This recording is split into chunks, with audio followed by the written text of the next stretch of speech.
Ignite your curiosity with Austin Next. We're watching Austin transform from a thriving ecosystem into a global superstar. With our host, Jason Scharf, we aspire to better comprehend the true nature of innovation. Together, we will uncover what makes a successful ecosystem and navigate the technologies shaping our future. Now let's dive into what's next.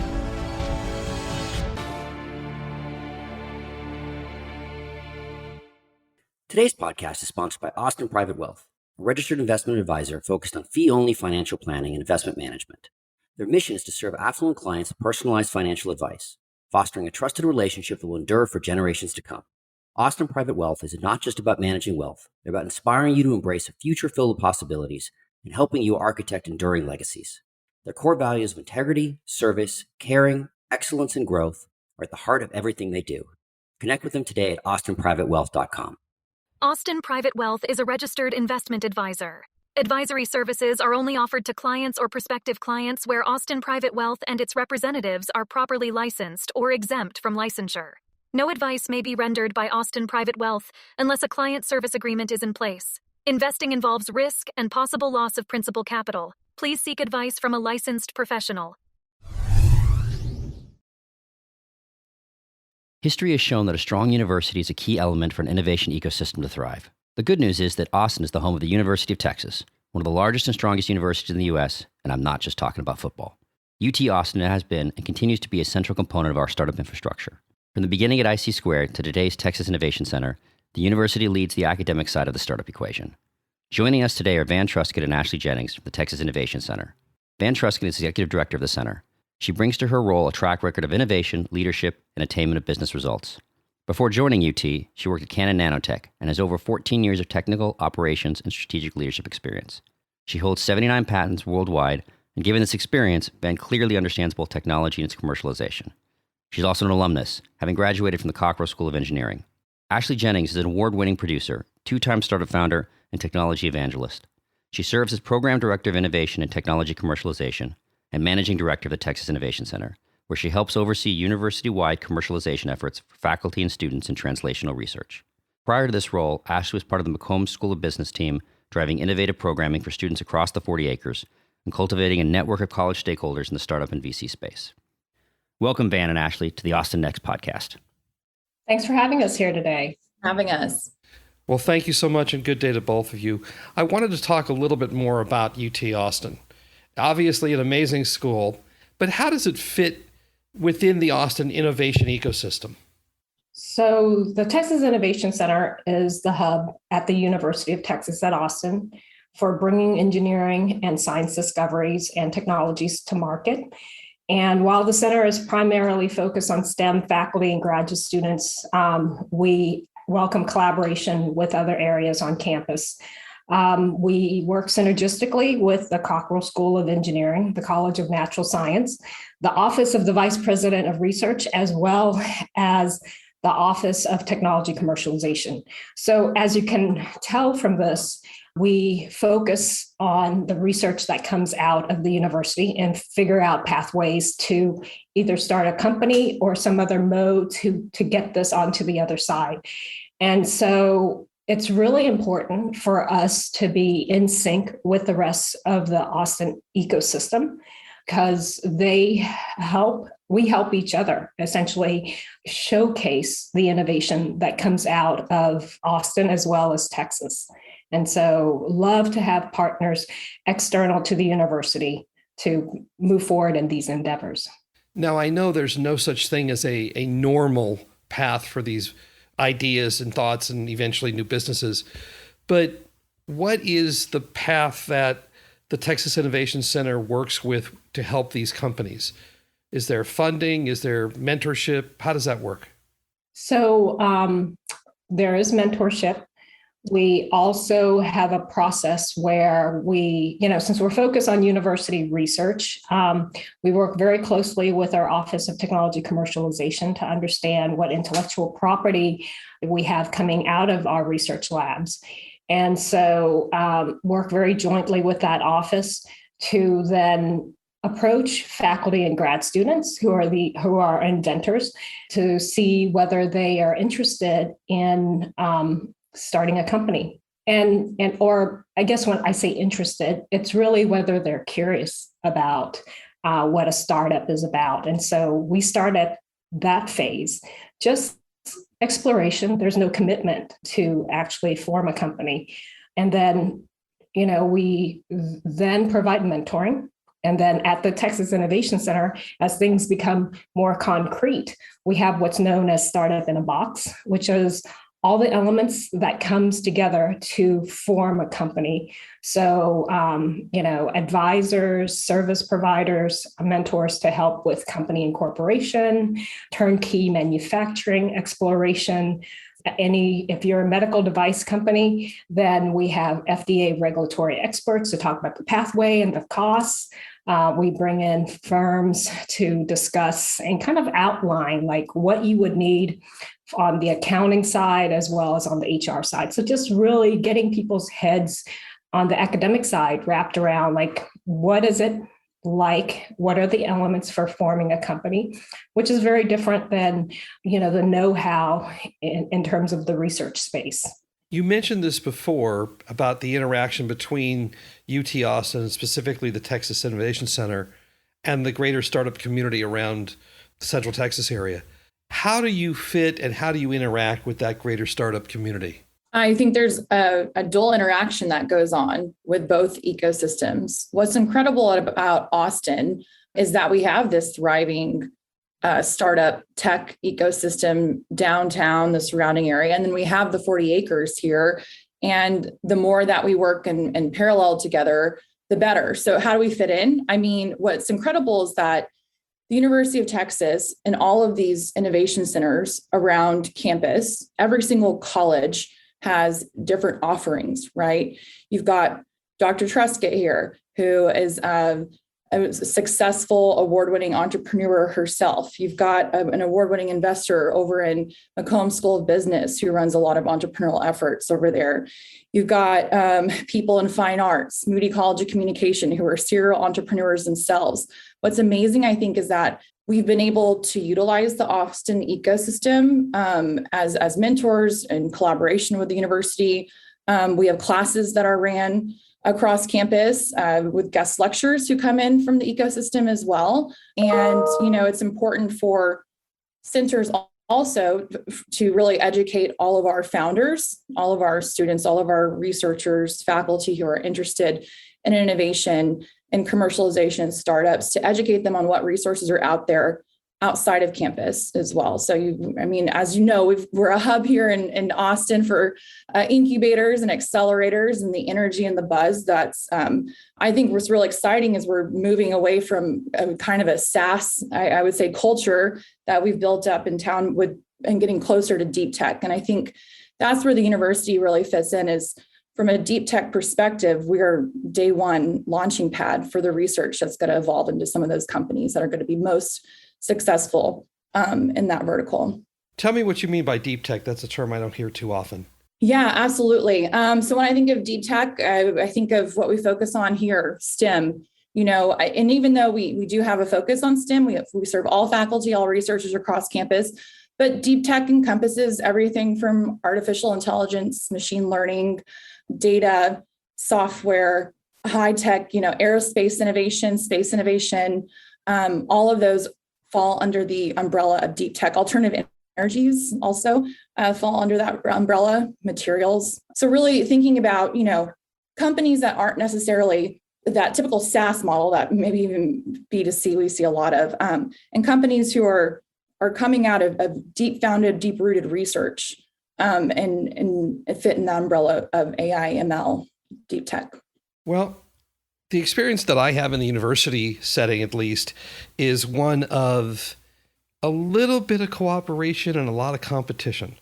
How does UT Austin fit in with the other universities here in the Texas area? We have a bunch not too far from where we're all sitting right now. Oh, yeah. So UT Austin is part of the UT System's sister schools. And so there's a high level of coordination between, I would say, all of us, and of course, A&M also. For instance, we did last summer have an intern that was from A&M, and he was spectacular. And all of our programming at the Texas Innovation Center is open to every institution within Texas, as well as nationally. And so the wonderful aspect of being able to go virtually is to be able to extend all the programming and activities that we have nationwide and beyond the borders of Austin. And so that has been fantastic. And as a result of that, we've made new connections who turn out to be mentors or collaborative companies, potentially with our startups.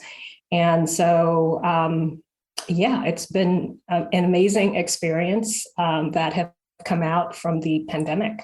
So speaking as somebody who's been, worked with universities both as a mentor and a student and an investor, one of the things that always ends up happening is coming from the outside in, as Ashley, as you mentioned, there's all these incubators internally, there's all these different opportunities, figuring out where to go and who to engage with. How is, UT trying to make that process easier, trying to really make it a system that can plug well into the outside ecosystem? Yes. So I would say the way UT is doing that is through our Office of Vice President of Research and through a not so recent hire, the Associate Vice President of Research and Innovation and Economic Impact, Christine Dixon-Thiessen. And what she's doing is she's putting together essentially a web interface, and this is in progress, such that it pulls together all of the resources here at UT associated with commercialization. And so anyone internal or external can go to this front door and essentially enter in who they are. And, if they're an investor, an entrepreneur, or a researcher, and then enter in what they're interested in looking for in terms of resources or collaboration, then that interface will show all of the entities on campus as well as programming that's offered. And so this is going to be a great big step to really let the rest of our community, internal and external, know the landscape here on campus. And that interface is going to be, upkept regularly. So it's current. And so I'm pretty excited about it.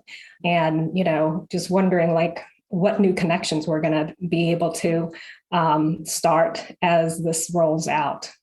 No, that's great. I mean, as I said, the confusion on where to go and who to talk to when you're like, I want to engage, but what's next is always very difficult. Yeah. But, you could also start with Ashley and I at the Texas Innovation Center. And what we often tell people is that, utilize us as a home base while you're on campus. But what we want to do is we don't necessarily need for you to stick with us. Our goal is that to get you out there and connect you to the rest of the 40 acres and have you develop roots here with us as an institution. Because, it's going to benefit all of us as we work together. So it's a good question, kind of as you kind of be that tip of the spear. How is your program directed when it comes to university faculty and students? It's really that kind of chicken and the egg. Is it the research then births a project, which then has people kind of form around it? Is it more that the entrepreneurial spirit of the students or faculty saying, "Hey, I've got a question or a problem I want to solve"? Really, where is it that things start, and then how do these programs kind of form up with these project teams? I say all of the above. Yeah, absolutely. Yeah, and we want to keep things organic. I mean, Ashley and I and the Texas Innovation Center, we're a startup in ourselves. And so we don't want to, we want to keep all our options open.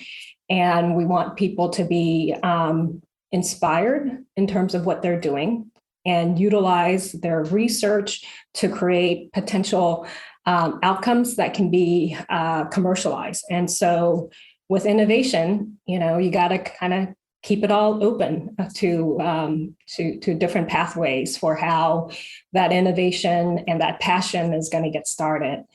So through faculty coming to us, through us approaching faculty and students, because we know that the IP has been disclosed to UT, and then by word of mouth, people are coming and just wanting to explore. Yeah. Great question. Our tagline here is inspire, create, commercialize, and specifically around deep tech, big impact. But it's, as Van said, we are a startup ourselves. So we're really the boots on the ground out there across campus trying to learn who's working on what. We do obviously have systems in place to learn, what's going on over in that college. Programmatically, we do workshops throughout the year. And so we market those workshops to all of our faculty and researchers, grad students across campus. And those workshops might be their first touch point, right, on the inspiration side of maybe it's they're hearing a serial founder's story and it inspires them, or maybe they're doing an office hour with one of our friends of the Texas Innovation Center. So we do workshops, and that's a big part of our programming. We also partner a lot across campus on deployment of funds. So we're hosting a large pitch competition this week that we're really excited about with one of the centers across campus, and it's focused on women founders. And so anytime that we can form an allyship with partners across campus, that's also a great touch point for us. But yeah, I would say our external marketing to community across campus is through our workshops, getting people to come to our office hours, hosting open houses here at TXIC. Then it's really just, dividing and conquering and word of mouth across campus when it comes to faculty finding us and then us finding faculty as well. But we try to be really on point with making sure that people are aware of the resources here. Our three big value props are the physical co-working space that we have here, this place that we want to serve as a launching pad where people can come in and feel like they belong, right? A culture where they feel safe to talk about their research. Maybe it might be the first time they're even thinking about the word entrepreneur or commercialization. And so we have the physical co-working space here. We've got our startup in a box resources that we will take companies from nuts and bolts and corporation all the way through helping them raise a round. And then our network is our third really big value prop and pillar, the Friends of the Texas Innovation Center. And that's comprised of, alum and alumna themselves who want to give back and serve. Maybe they serve on our boards across campus, angels, firms across the country who like to invest in university research, mentors to Van and I, as we grow and scale and strategize around what the center could be. They also serve as sounding boards for us. And I think what's really incredible, and really it shows the leanness of a startup team of two and our agility in the middle of a pandemic, is that we've just grown and grown twofold, from our portfolio to our community of people who are involved here, to our companies growing and scaling and raising funds and getting out there in the market. It's been amazing to watch, and that wouldn't happen without such a collaborative community across campus. It's great to hear how much you've grown, especially on the portfolio side. So can you talk about some of the projects, ideas, companies that have either are emerging now or have come out and had some success? So yeah, in terms of advanced materials and some alternative energy companies, we have one that prevents lithium-ion battery fires by eliminating flammable gases released during use. And that's one of our companies out of Cockrell School of Engineering here. We've got a cobalt-free battery technology that right now is out of Houston. The founders have completely gotten off campus and launched and scaled a lab out of Houston. And they actually just got some investment last semester. So they got a undisclosed amount of investment that they are utilizing right now to scale up their product. We also have another energy company called EnergyX. So we have a company called EnergyX that is essentially extracting lithium from brine solutions and providing a lower cost and shorter timeline to obtain lithium for lithium-ion battery utilization. And they are actually here in Austin. In the last 6 months, they set up their lab, and they are quickly growing their employee numbers. And so they are roughly at about 20-something employees in the last 6 months. and had a double-digit round of funding recently. I think another company that is very exciting in the alternative energy space is called Celanine. They are a hydrogen production company, providing essentially a membrane technology that goes into fuel cells that allow you to operate at high temperatures. They've had a seed investment from Shell, and they are, a company that I would say everybody should keep an eye on in terms of contributing to the energy transition. So, Ashley, do you have any other ones you want? So our portfolio has grown to over 30 companies across 12 different industries. Those were just a few of the alternative energy ones. We have companies out of biosciences. We've got some data analytics software companies. Out of robotics, there's an incredible company that just keeps growing and scaling. And I'm sure people who are listening to this podcast have heard in town, called Aptronic. It's, they're advanced affordable robotic solutions for defense, manufacturing, logistics, and they've grown their offerings over the past years. But what's amazing about that company is it's, I would say, a great case study of what can happen on campus when a faculty, a PI in a lab has an incredible grad student who wants to move forward with the company, and then someone from business walks across campus and teams up with them. So they've had a lot of success over the years. We've got healthcare companies. One of our amazing grad student companies who's in a lab right now out of Temple, she's pitching this week, and she focuses at home monthly STD testing that offers more results quickly, privately, affordably.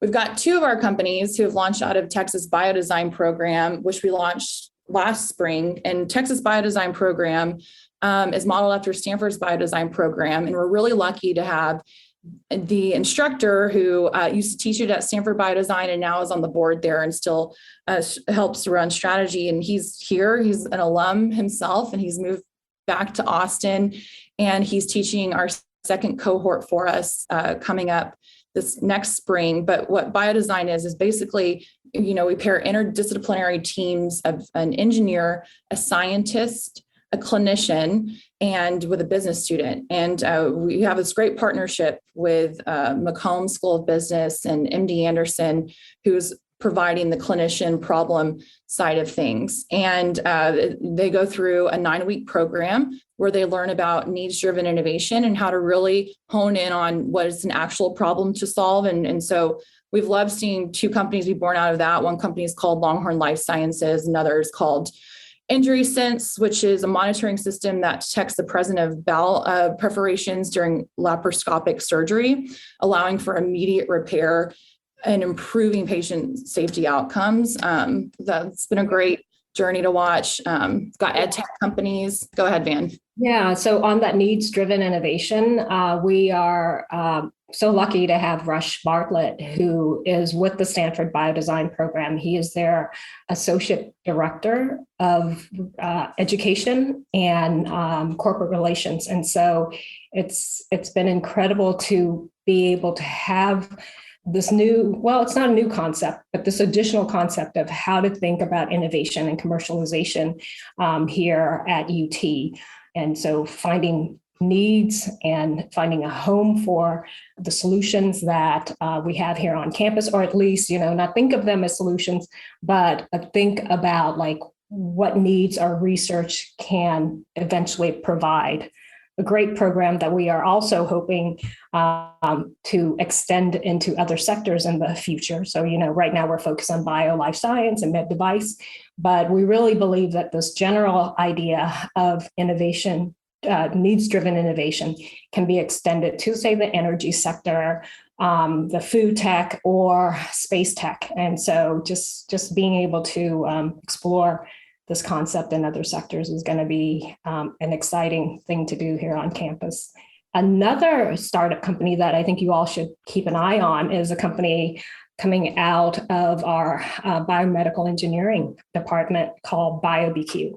And so this is a cell-based meat company. And what's special about it is it's a structured meat. And so we're not making ground up meat here. We're talking about like a full-fledged steak with the texture and taste of like a steak. And for our team, Katie and Janet, what they're interested in making is brisket barbecue, and also potentially Korean barbecue, because they can grow these sheets of material thinly enough that it lends itself very nicely to the structure and form factor for Korean barbecue. So very exciting, something to keep an eye out for. And now I'm hungry. Yeah, me too. I need a breakfast taco with something like that in it. There we go. My favorite Texas innovation. Let's kind of pivot to the future, because clearly congratulations are in order because of the way and the amount that you guys have grown this center over the last couple of years, even with the pandemic. But what are the key issues that we're facing here in Austin as we continue to develop this ecosystem around innovation and as we absorb more and more people coming here? And how does the university help with that? So as more people move to Austin, especially companies and investors, the university wants to work very closely with these potential collaborators, because in the end, what it means to all of us is economic development. Okay. So with that, we have students that are highly talented and skilled that we would love to have a place in some of these companies that are coming to Austin. Tesla's coming to Austin, for instance, or maybe they're already here. There's Samsung, who's planning deeper and bigger roots. And so we work very closely, I would say, on recruitment of students, on developing research and providing innovative ideas back and forth between the companies in the Austin area, as well as the research going on campus.